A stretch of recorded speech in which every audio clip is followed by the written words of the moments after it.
En ce qui concerne, encore une fois, le rôle des groupes, je pense que les politiques qu'on est en train de faire, et nous en parlerons tout à l'heure, vers les PME sont excellentes. Il n'y a rien à dire. Je pense que les politiques que l'on fait vis-à-vis de ce qu'on appelle les entreprises moyennes sont excellentes. Et il n'y a non plus rien à dire. Ce qui manque beaucoup dans les programmes, c'est le rapport avec les grands groupes. La recherche de toutes les PME, unanimement, elles appellent à mieux travailler avec les grands groupes. Unanimement. C'est-à-dire, elles sont à la fois intéressées pour travailler avec des grands groupes parce que c'est leurs clients.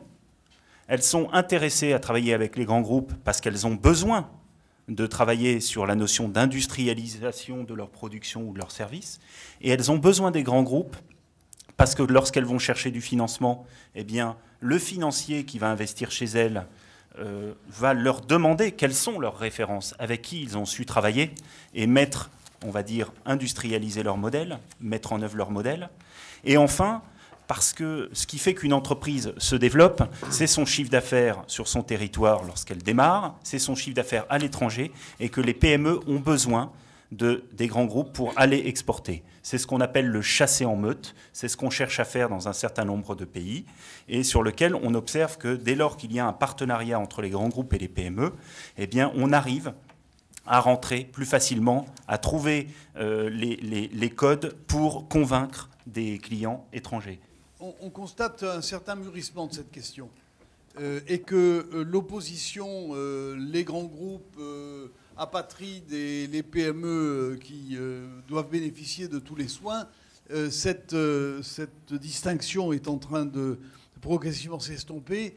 On travaille beaucoup plus, et je pense que les pôles de compétitivité y ont beaucoup aidé, que les investissements d'avenir y ont beaucoup aidé.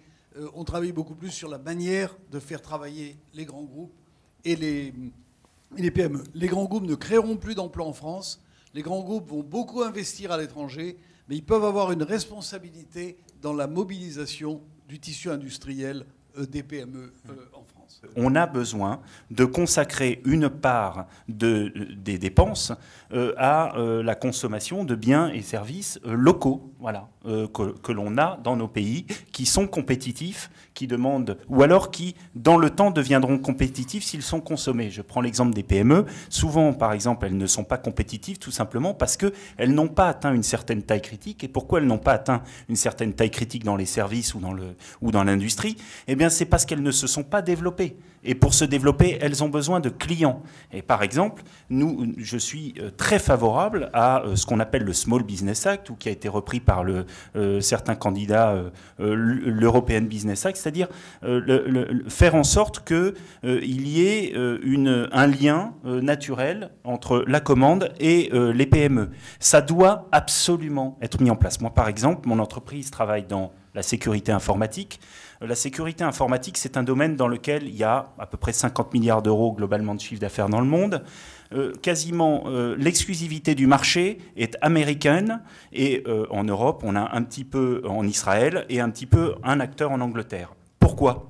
Parce qu'à un moment donné, il a été décrété comme cause nationale, quasiment, que la sécurité informatique serait un besoin vital avec l'explosion des réseaux, la digitalisation des systèmes de tous les services publics et privés, et qu'il fallait protéger cette information, protéger les entreprises contre les fuites industrielles.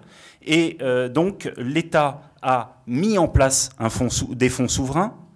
Il a mis en place une expertise avec ces grandes agences de renseignement économique, et ensuite il a réservé une partie des commandes des entreprises vers des PME innovantes qui ont adapté des normes gouvernementales. Dès lors, toutes les entreprises qui se sont lancées aux États-Unis avec l'aide du capital privé ont facilement trouvé des clients, ont attiré des grandes entreprises qui se sont dit, pour se positionner sur ces nouveaux marchés, on va travailler avec des petites entreprises innovantes dans le domaine de la sécurité informatique, et dès lors, elles ont créé des champions industriels qui sont les leaders de la sécurité informatique mondiale.